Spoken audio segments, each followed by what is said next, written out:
नमस्कार मंडळी, मी अशोक एम शिजोडे, ताजेगाव.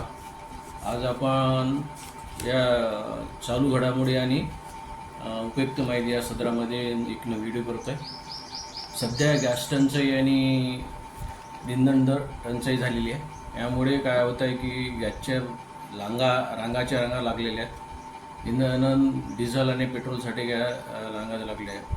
परंतु आपलं जे कनेक्शन आहे हे प्रत्येकाच्या नावावर असतं. या संधीचा फायदा घेऊन गॅसच्या कनेक्शन सबसिडीचे जे काही तुमचं खातं आहे त्याचं अपडेट करा, ते खातं नूतनीकरण करा. ती जी तुमची सबसिडी आहे ती तुम्हाला मिळणार नाही किंवा तुमचे खातं कॅन्सल करण्यात येईल अशा फसवणुकीच्या लिंक पाठवून सदर गॅस कनेक्शन धारकांना फसवल्या जात आहे. या सायबर गुन्हेगारांना पासून आपण सावधान राहिलं पाहिजे. त्यासाठी आपण काय केलं पाहिजे? गॅस अपडेटच्या नावाखाली बँक खाते साफ होत आहेत. सायबर लुटरूचा नवा फंडा, अनेकांची फसवणूक होऊन राहिली आहे यामध्ये. नागरिकांनी सतर्क राहण्याचं आवाहन पोलिसांनी केलेलं आहे. परंतु आपण स्वतः सतर्क राहिले पाहिजे. नवीन आणि अनोळखीच्या फाईल्स ज्या असतात, APK फाईल्स, त्यामध्ये आपण त्वरित खात्री न करता लिंक उघडली नाही पाहिजे. कुठलीही अनोळखी फाईल उघडू नका. गॅस टंचाई आणि KYC अपडेट करण्याच्या अनिवार्यतेचा गैरफायदा घेत सायबर हंट्यांनी नागरिकांना लुटण्याचा नवा मार्ग अवलंबला आहे. कनेक्शन बंद होईल, तुमचे गॅस कनेक्शन बंद होईल किंवा सबसिडी तात्काळ अपडेट करा अशा संदर्भात लिंक पाठवून APK फाईल पाठवून नागरिकांची फसवणूक केली जाते. अशा बनावट लिंकवर क्लिक केल्यास मोबाईलमध्ये मालवेअर इन्स्टॉल होऊन बँक खात्याची गोपनीय माहिती हॅकर्सपर्यंत पोहोचते. त्यातच खात्यातील रक्कम लंपास केली जात आहे. या पार्श्वभूमीवर नागरिकांनी अधिक सतर्क राहण्याचे आवाहन करण्यात आलेले आहे. कुठल्याही अनोळखी फाईल उघडू नका आणि कुठलीही APK फाईल खात्री केल्याशिवाय उघडू नका.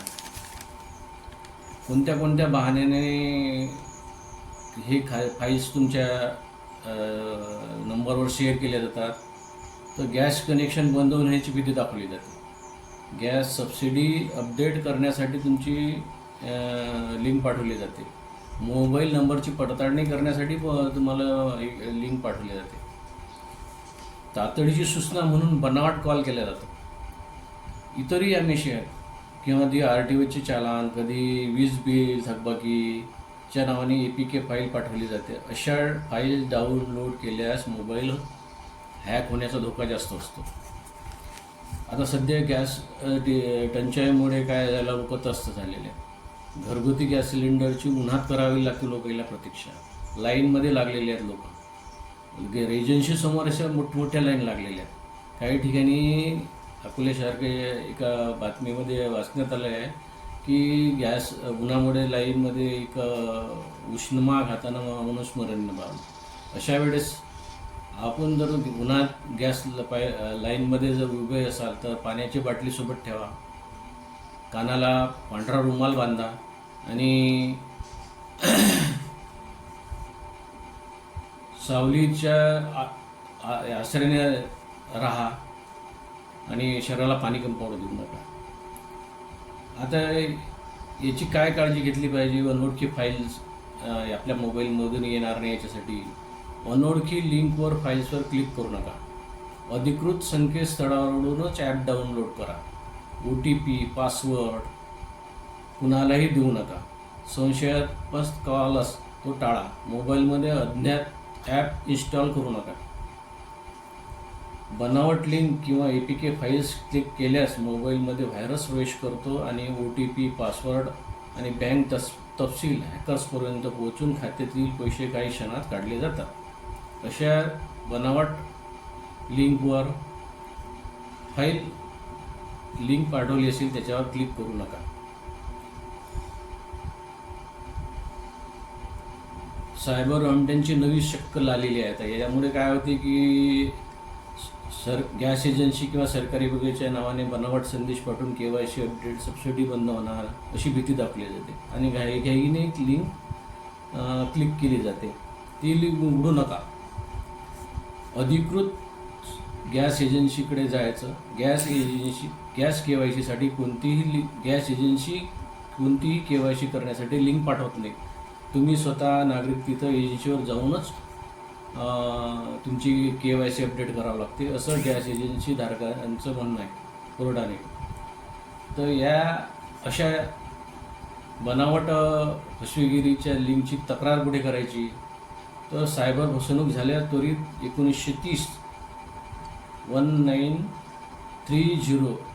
या हेल्पलाईन नंबरवर संपर्क साधा किंवा www.cybercrime.gov.in या संकेतस्थळावर तक्रार नोंदवावी. तसेच जवळच्या पोलीस ठाण्यात तक्रार दिली तरी चालते.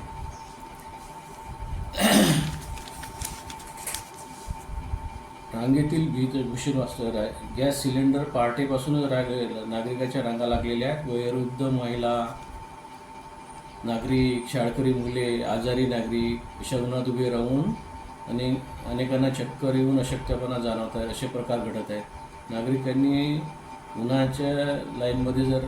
उन्हामध्ये जर लाईनमध्ये राहत असाल तर जवळ पाण्याची बाटली अवश्य ठेवा आणि कानाला अवश्य पांढरं रुमाल बांधा आणि आपल्या शरीरात पाणी कमीत पडू देऊ नका. चक्कर आल्यास त्वरित सावलीचा आसरा घ्या.